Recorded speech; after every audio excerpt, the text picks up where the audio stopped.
Assalamu alaikum everyone. Welcome back to another episode of the Medical Talk. Today we have with us Dr. Abdul Moiz Khan, who is an international medical graduate from Pakistan, and he matched into internal medicine this cycle in March 2026. And I'm very excited to have him here with us today to discuss his journey, the do's and don'ts, what his experience was like, and answer all of the questions that anyone applying for March 2027 might have. So thank you so much, Dr. Khan, for joining us. Thank you for having me here. It's always great to, talk to people back home. We know that you just matched into internal medicine and you're currently in Florida doing a research position at Mayo Clinic, which is amazing. First of all, I want to ask a bit about your journey from med school in Pakistan to coming here in the US. What was it like? When did you decide that you want to do residency in the US? And what was the timeline for your steps and the basic requirements to apply for the match? Yes, sure. If I have to sum up my journey, I would say I got to realize I want to come to the US when I was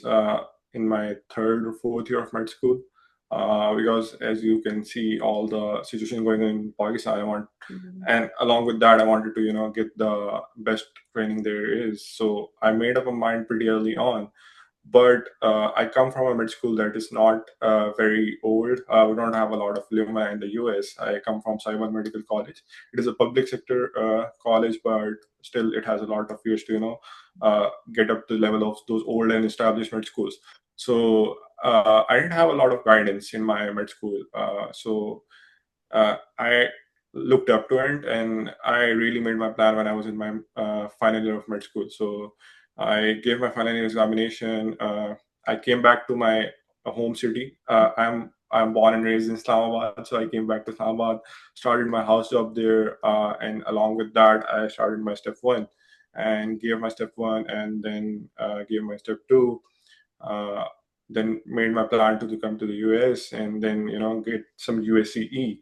The only hurdle in my journey was that I didn't get a visa for like 5 years. I got a visa for like 2 months only. And then I only had the chance to do one rotation in my first visit to the US.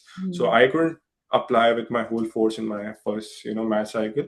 But then I wanted to boost my CV and get more into research, because I'm a sort of person who really likes evidence-based medicine, and I feel research really plays a big part of that. So I started reaching out to a lot of principal investigators in Mayo, Harvard, and John Hopkins, along with my rotations. And I think I started applying in November of 2024.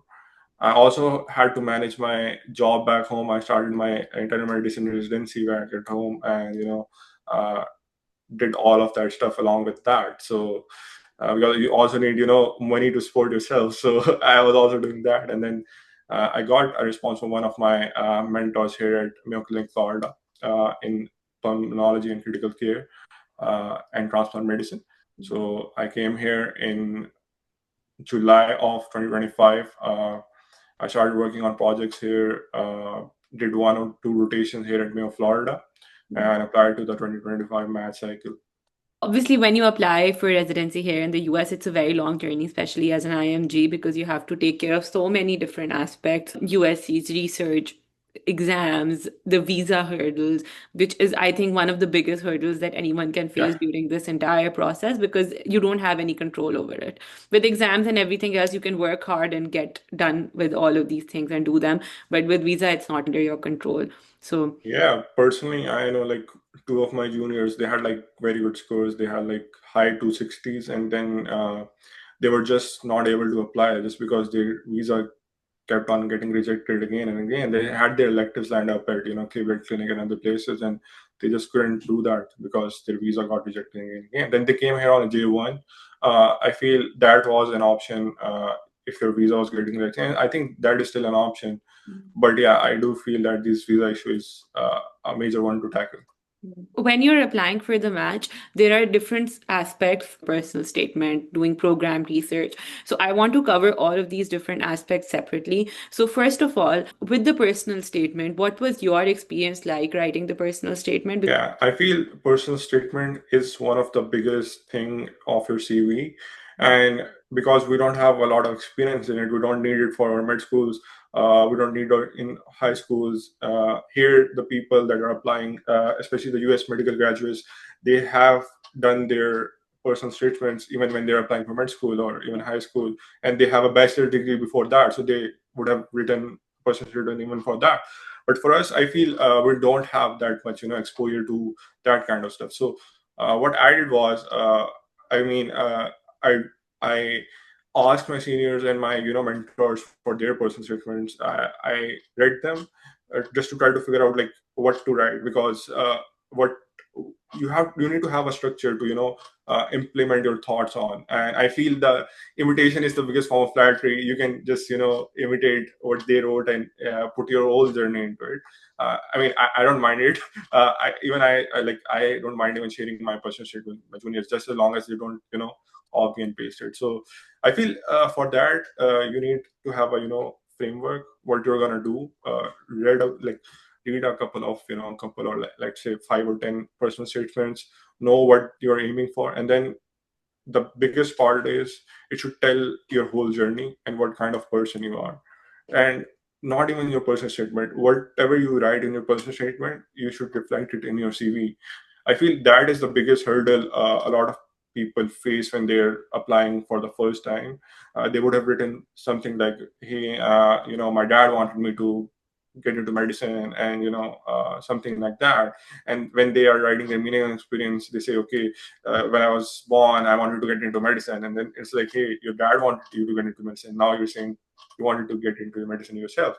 That's just an example. I'm not saying people do write it, but that's just one of the examples. So for me, I wrote my whole journey, like what got me into medicine, then why that specific specialty, and what kind of uh, hurdles I overcame, and what I am bringing myself as a person as well as a doctor to their program. And I feel there is no good or bad personal statement. Uh, People say, okay, someone's personal statement is very good or someone's personal statement is not up to the par. But I feel that is really subjective, because what you might have put into your personal statement, the other person may not able to reflect that. He might not be having the same emotions. And I feel that's okay, because you're applying to, let's say, 150 programs. Out of that, you only need like 5 program directors to really reflect with you what you wrote in your personal statement. So for me, it was the same. Like my program director that I currently match at, she loved my personal statement, and she was the only one that talked about it in the interview. Other than that, I had like 10 plus interviews, but no one else really talked about the personal statement. So that's just one thing that you really need to put yourself out there, and don't be afraid to put your thoughts into it, because you only need one person to really like reflect with you what kind of person you are. And eventually you'll end up in a program that feels the same way about life as you. I feel you just have to be truthful. You should be transparent. You don't have to be very superficial in your personal statement. You don't have to boast about yourself. Just be human in there, and tell them what kind of values you really believe in. That's true. That makes sense. Once you get done with the personal statement, another big question that comes in is research experience. Some people also say that if you have a research position, if you're at an academic program like Mayo Clinic or a big program, you limit yourself to more academic programs. What was your experience with this? And what is your opinion? What do you think is the right answer to this from what you've seen? Yeah, that was one of the ideas that was floating around before we submitted our application. But then as you go through the whole match process and you talk to people, you'll come to realize that, okay, like everyone likes a guy who knows how to bring something to the program. Okay, let's say if you know how to write case reports, if you know how to write review articles, you'll represent your program at international conference, and eventually the program will get more exposure there. So it's not like, hey, the community programs don't like a person who's doing research, or hey, a university program loves a person who's doing research. It's not like that. I feel every program needs someone who is valuable, and if you can bring that value to that program, they'll take you. And it's not like they set a filter on it. There is no filter that, okay, if this person has like 10 plus research, let's just filter him out. It's not like that. It's a plus. It's not a, like, I don't think it's a deficiency. I think it's a plus because you're getting something from the program. So And you're adding something valuable, bringing something yeah, new. Hmm. yeah. And if you want to look at the wider perspective of it, you can, write grants for the program, and you can, bring in funding to the program as well. So I mean, everyone loves people who like to bring in money. So That makes sense. Yeah. yeah, What do you think is a good number of publications to have to apply for the match? I feel there is no set number. Okay, it's not like, hey, I'm gonna have 10 publications, I'm gonna get 10 interviews. It's not like that. Uh, Whatever you do, like whatever kind of research you're doing, you should be like familiar with it. You should not be just adding your name to publications. And it always helps to, get one or two first author publications out there, because then they'll know, okay, you know how to lead a research, or you know how to lead a research team from scratch. So have one or two first author publications in there, and just like, not a lot. I would say 5 is a good number for internal medicine. It's not like surgical specialty or radiology where you need a lot of research, like 1 or 2 years of dedicated research here. But I feel for internal medicine, I think anywhere between 4 or 6, I feel it's a good number, as long as you have the right kind of research. Your research shouldn't be like, say, okay, I'm doing research in pathology, or I'm doing research in psychiatry, and I want to get into internal medicine, because it would be very conflicting with what you have in mind. So just get like something that is reflecting your interest. Let's say you want to get into internal medicine, you should have research that is reflecting your interest in, let's say, cardiology, gastroenterology, hematology, oncology. So those kind of papers, and just start like 1 or 2 first author papers, and uh, a couple of other publications. But yeah, it should be good. It should not be like you should not be doing research just because of the fact that it will add to your CV. It should really reflect what kind of a doctor you want to be in the future. So that is my point, that your whole CV, your whole personal statement, and whatever you're adding in it, your clinical experience, your research, uh, your LORs, they should reflect a cohesive story. Sometimes people think that getting more number of publications is going to be a very big plus, but you need to know what you're publishing. Just adding your name to papers is not the right thing to do, and that also reflects the kind of doctor you're going to be in the future. Totally. And the fact that, okay, let's say you publish like 5 psychiatry papers and 5 pathology paper, and if I'm a program director and I see your series, I'm like, hey man, you did like this much research in psychiatry, this much research in pathology. Why are you coming into internal medicine then? And it becomes really difficult to defend yourself at that point. That's true. That would be a very difficult position to be in. But Yeah. talking about LORs, you obviously play a very big part in your application. So, what was your experience with LORs? And first of all, when is a good time to reach out to your mentors to start writing the LORs? And what role do you think LORs play in your application? I think it's massive, because someone is vouching for you in their LOR, and I think their whole reputation depends on it. Like, let's say Dr.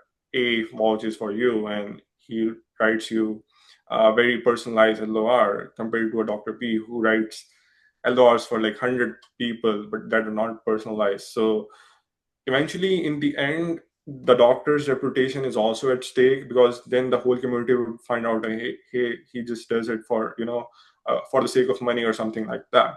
So I feel every mentor that is writing you LOR, every physician here in the US that is writing you an LOR, has their reputation in that LOR. So you also have their reputation at stake, whatever kind of interview you're giving. So yeah, it plays a massive part. And uh, there's a perception that, okay, inpatient rotations are more valuable than outpatient rotations, or university letters are better than let's say hospital or like community hospitals letters. It's not like that. I feel your whatever kind of the stuff they are putting in the LR, that is more important. Let's say someone in a community hospital say you're an excellent doctor. He loved having spent time with you. He loved having you as a student, and you were very receptive to whatever kind of feedback he had. Compared to another doctor who's in a university hospital, he say he's just an average Joe. He came on time, he left on time, but he didn't really add any value to the rotation. So I feel in that case, a community hospital LOR would really go a long way compared to that university LOR. So even outpatient, I had one outpatient LOR, and I feel that was very strong for me because I saw that like whatever was written in the LOR, the preceptor showed me that LOR, and I really thanked her for that. And I feel that would go a long way. A personal LOR would go a long way compared to a generic LOR. So program directors are getting so many applications. These are the people who are vouching for you. They're telling them that this person is the right fit. And it's obviously a very important part of the And one more thing, like don't ghost your preceptors after you get an LOR out of them. Oh, Okay, yes. like I see a lot of people like they just get an LOR and then they're like, okay, we're just done with you. Okay, Yeah. but it's not like that. For me, I feel that you should establish relationship with every preceptor you have, because those people have been here in the US for so long, and they have learned so many things that you don't know when you come into the US. And apart from writing a law, they can add so much value to what kind of a physician are you and what your journey could be, and it could open so many doors for you. So don't just think of it as a transaction. Okay, I'll just go to this place and I'll get an LR and just leave. Try to establish long-term contacts with them, and I feel they will really help you in the long run as well. So we should get that idea out of her that okay, I'll just go to this rotation, get an LR, and get out of it. So leave a good impression and make long-term relations with them. Yeah. And it's always good to be respectful, and because they've given you so much time, so you shouldn't act like it's a transactional relationship. Yeah, totally. So one thing that when it comes to applying for the match, and even for me as someone who's getting into this space, one word that I think a lot of people do not understand is signaling the programs. What is signaling? How does that work? What is the right strategy for it? Because I think it does make or break your application from what I've heard. So could you please talk a bit about that? Yeah, ever since signaling came out, I feel the whole match game has changed. And I don't really like this gold and silver signaling in internal medicine. I really don't like it because then it just, categorizes different programs. So, okay, if you give a program a silver signal, it would say, okay, why not a gold signal? So they just, should balance it out between gold and silvers.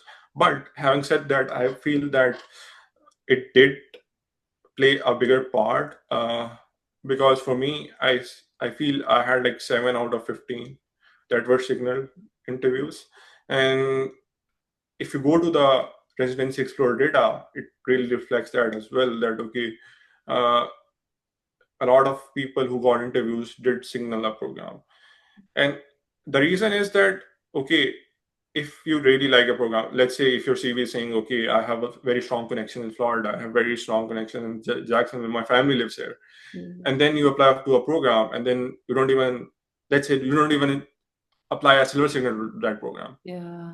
and the program will say, okay, maybe this guy really doesn't want to be here because he's not even giving us a silver signal rather than a gold. So a signal shows a program you want to be there.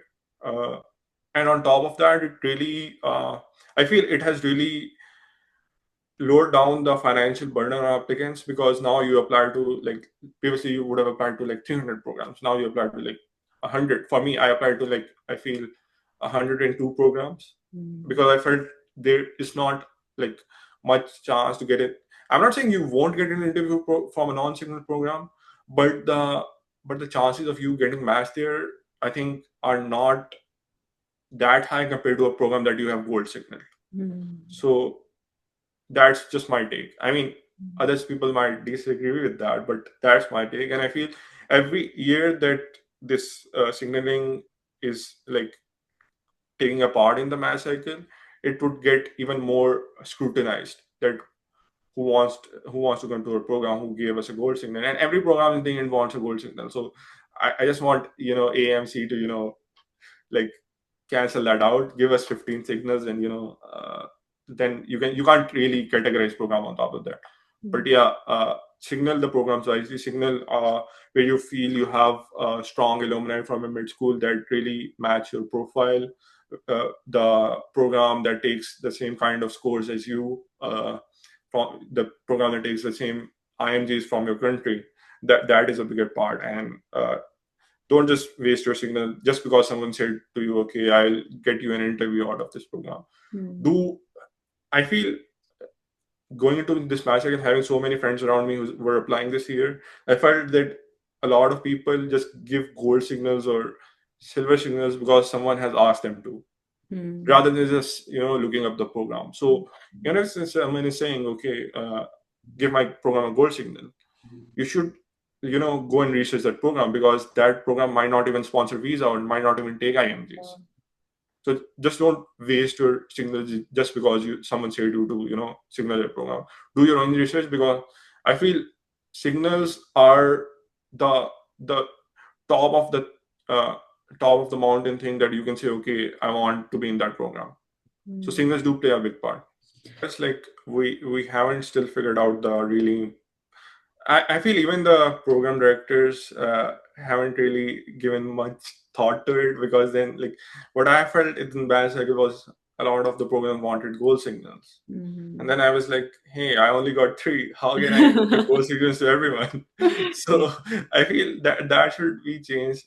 I feel, let's say, give us like family medicine, or let's say neurology, they have like, I think 10 or 5 signals, and all are like non-categorized. They are just signals, and I feel that really helps the candidate. So definitely, if that can be changed, that would be a major change. You have to establish, like, you have to give the signals when you're applying to the programs. So Oh, once right. you have signaled a program, the signals won't change. Okay. So another thing you can do, like, some of my friends, they played it really smart. So they gave like their 13 signals. You have 15. They gave the 13 signals, and they saved 2 signals for the new programs that were opening up, Oh, okay. and they got interviews out of it. Okay, right. So yeah, I mean, it's just subjective. If you want to go all in initially, or you want to save 1 or 2 signals for the newer program, it depends on where you want to end up. If you're okay with ending up in a new program, then just I would say save 1 or 2 signals for the new programs that have opened up. I think there are different ways to approach this, especially with the signaling thing. But with interview, so what was your interview experience like? I think it's one of the most important aspects of applying for the match. How did you prepare for the interviews? What were some of the questions that were asked? Yeah, I feel most of my interviews were conversational. They just want to have a conversation with you because they already like your CV, and they just want to get an idea what kind of person are you. Uh, but don't be nervous in your interviews. They're not gonna smack you if you say something wrong. Just try to be whatever kind of a person you are, and don't worry about your interviews in the initial days, because what I have seen is a lot of people panic if they're not getting any interviews by October or early November. But a lot of IMGs start receiving their interviews in end October. Just chill. Don't feel like if you got in one interview in last week of October, that would be your only interview. Just keep that thought in mind. You'll have like 10 or 15 interviews, and just be relaxed during the interview. Be your whole self, and try to conversate with the person that is interviewing you, and try to research them up. Like, let's say, like an interview X has interviewed me.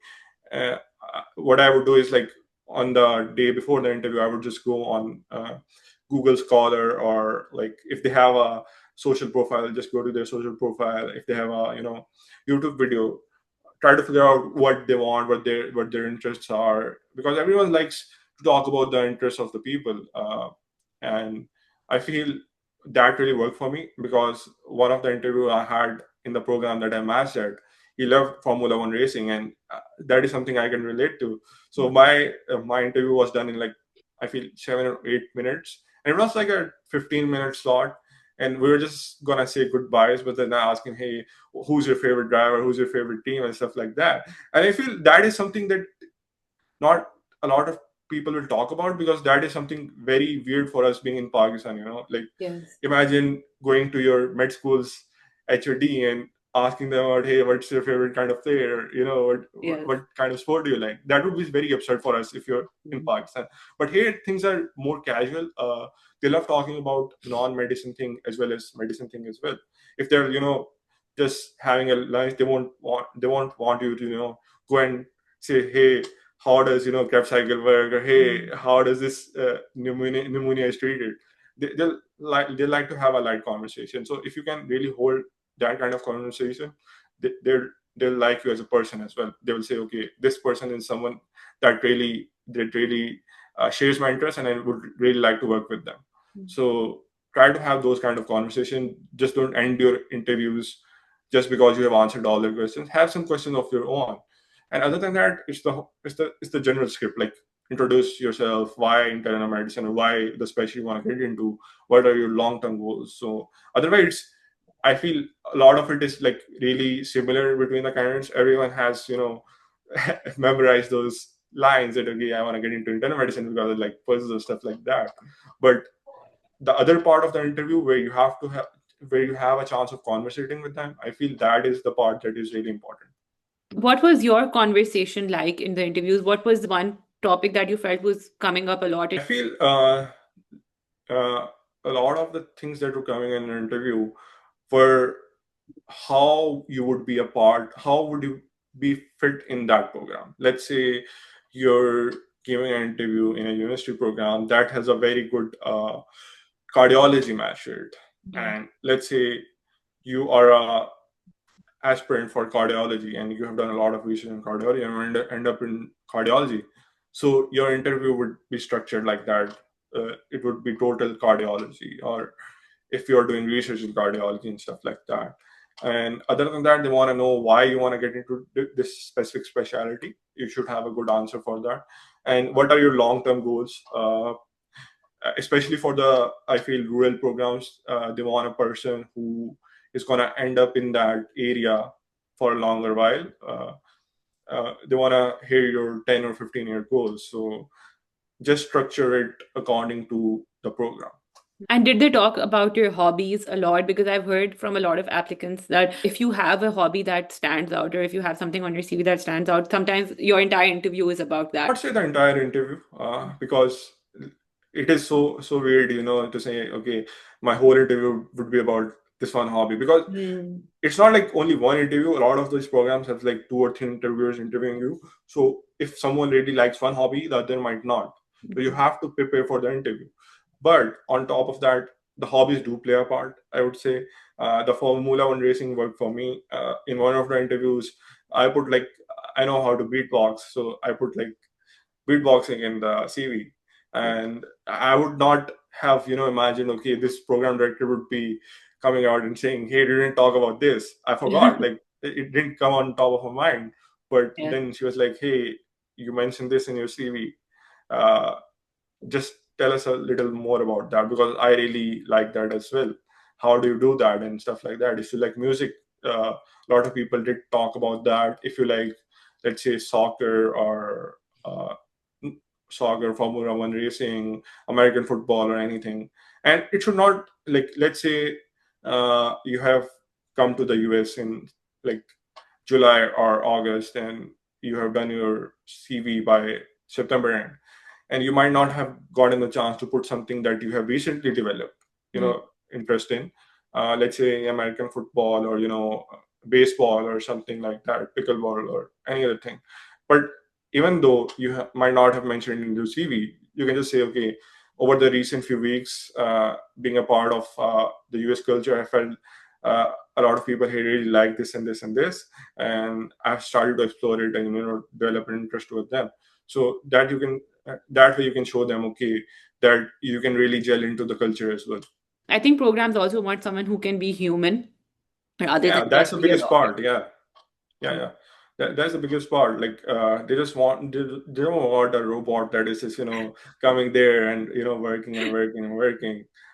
maybe some of the malignant programs, but not like the programs that are good really want people who they can spend time with, and that can raise the culture of their program, not come there and just be working from 8 to 5 and just going home rather than caring about what other people are. So I feel being human is more important than being a good physician. So we've talked about the entire application, we've talked about interviews, LORs, personal statement, but as someone who applied for the match and was there throughout the entire process, it's a 1 year long process. You're in that journey, you're waiting, it's a lot of anticipation, a lot of stress and anxiety. What advice do you have for someone who's applying for the match 2027 cycle? Say, I would just say one word. You have to be resilient. You should not like let the little hurdles in your journey put you down. Let's say if your visa is rejected, or you have a low step score, or if you didn't have very good connections, or you didn't have a massive score in some of the exam, you didn't have a lot of research, stuff like that. And I'm saying that because I have heard a lot of people mention about that, and a lot of people do feel that they lag in that aspect, and they might not be able to match just because of that one aspect. But I feel you are more capable as a human being. You're capable of so many things. So try to improve on that. You can definitely work on that, and they love a person who's trying to improve themselves. So always try to improve yourself. You can always get better each day, and try to be resilient. And even if like it doesn't take one cycle, don't get disheartened by that. Try again, and even after match cycle, you will have so many opportunities to get match. I had a friend who matched last week. uh like it's been like 2 months since the match results came out, and he matched last week in one of the program that had a new spot opening up. So don't give up. Give it your all, and best of luck for the journey. That's great advice. And I think a lot of programs just want someone who is humble and teachable, who can actually learn in an environment, just adapt to the system, learn, and be more receptive to information. Not even for the US residency. I feel everywhere you are, like you can be anywhere in the world, and you should be more flexible in your beliefs and thought processes. Yeah. Because you might have different backgrounds, you might have different beliefs, but you should be open and inclusive to everyone. And rather than imposing your thoughts on everyone, you should you should know how to work as a team, because a collaborative effort can do so much things. And this one is not for the US residency only. I feel even in Pakistan, you should do the same thing. You should be more inclusive. You should be open to hearing new ideas. Like even if they're coming from a junior or a med student, you should be open to hearing more ideas, because you never know, like an idea can change so much in the medicine field. So try to be more inclusive. Try to respect others, give respect to others, and that way you can have respect for yourself as well.